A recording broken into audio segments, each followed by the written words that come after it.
This little landscape perennial beds, mostly. I did put some annuals in here. I don't show very much. It's on the side of our house, and I really am not a big fan of the foundation and how high up the siding is on our raised ranch. So people drive up to this side, and then you've got the shed, the hoop house, and the big garage. So a lot of things that I try to plant back here end up being some taller. So I've got a lot of cosmos, delphiniums. I'll do the tall stock and the snapdragons, and zinnias usually in this back area.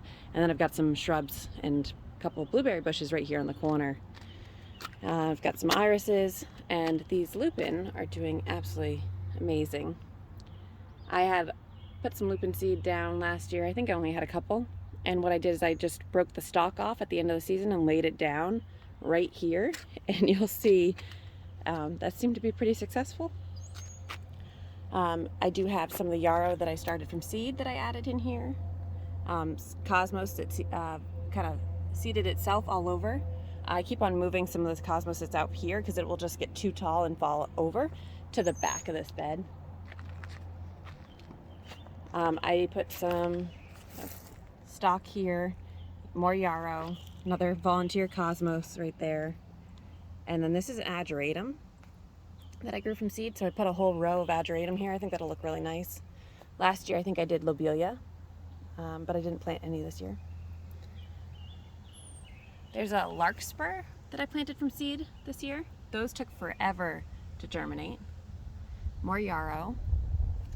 The cosmos back there, two of them are ones that I planted from seed inside, and one of them was a volunteer, so definitely a mix. I believe these are the delphiniums that I planted from seed last year that didn't do anything at all, and they are now doing really well.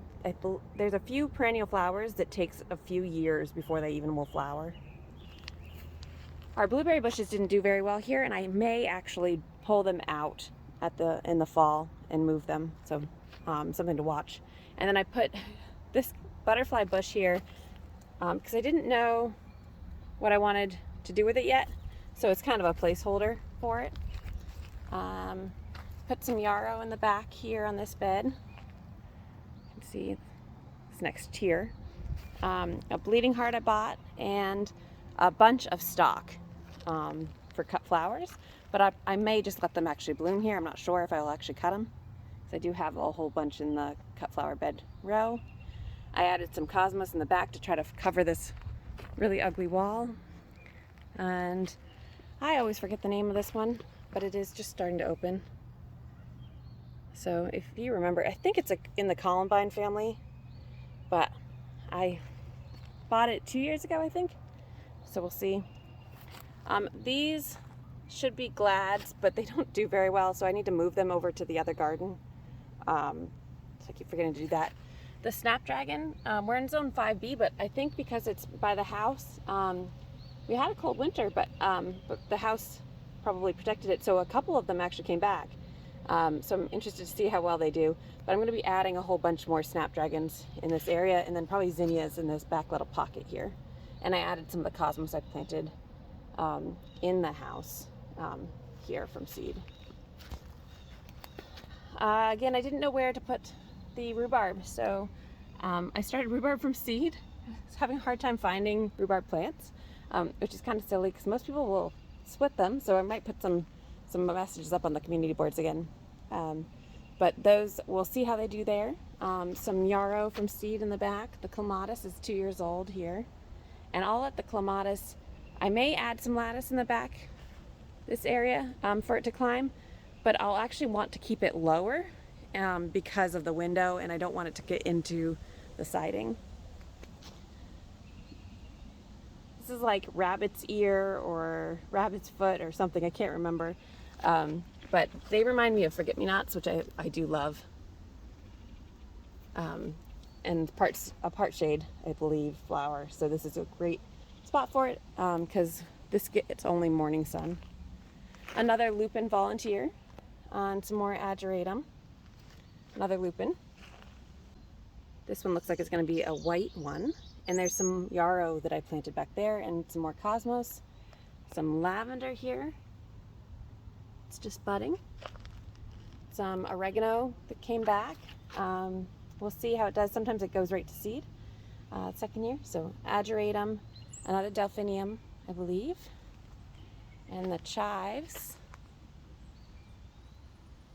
Starting to look gorgeous. So Dianthus, which I do love. When these flowers go by, you can just take little scissors and cut them short, and they'll keep on blooming all summer long. This is where our hose is. We're probably going to get another hose link for this area, and then we have a splitter so that this hose runs along the dog fence to the shed to the four-way splitter that splits off to the hoop house and to the hose link over there, and then one goes down to the field garden, and the field garden has a splitter for the new drip tape that we put in for the corn. It's going to also go for the garlic and the onions, and then also for the sprinkler. So we've got hoses all over the property right now. So we do want to put a better structure in, and we also are going to try to get our rain catching system in place so we don't actually use all of our water from the well.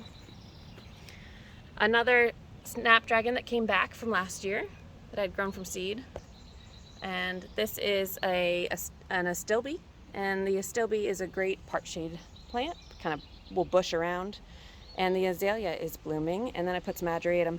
It looks like the catnip actually didn't come back, which I'm really surprised by. So I had kept a little piece over there for our cat when I'd walk in the house. So overall, try not to trip as I'm walking back here, this is starting to look much nicer. My dad and Jace built the steps and the landscape beds about 2 years ago, right after we moved in. I guess maybe almost 3 years ago, because we've been here about 3 years. When we installed solar, the meters were too high off the ground. So by building up the landscape beds, one, it covered up part of the foundation, which I liked, and gave a nice character to the side of the house. But it also made it so that it was legal for the height of the meter. So that worked for multiple purposes here. So overall, pretty happy with it. I probably don't show this enough in the garden tours, but I did want to show it today. Let me know if you think of something else I should put in here to help cover some of that foundation space. I'm also thinking about maybe putting, either trying to get the vinyl to go down a little bit further, or putting some of those faux bricks or rocks or lattice, something to help break up the texture of the cement.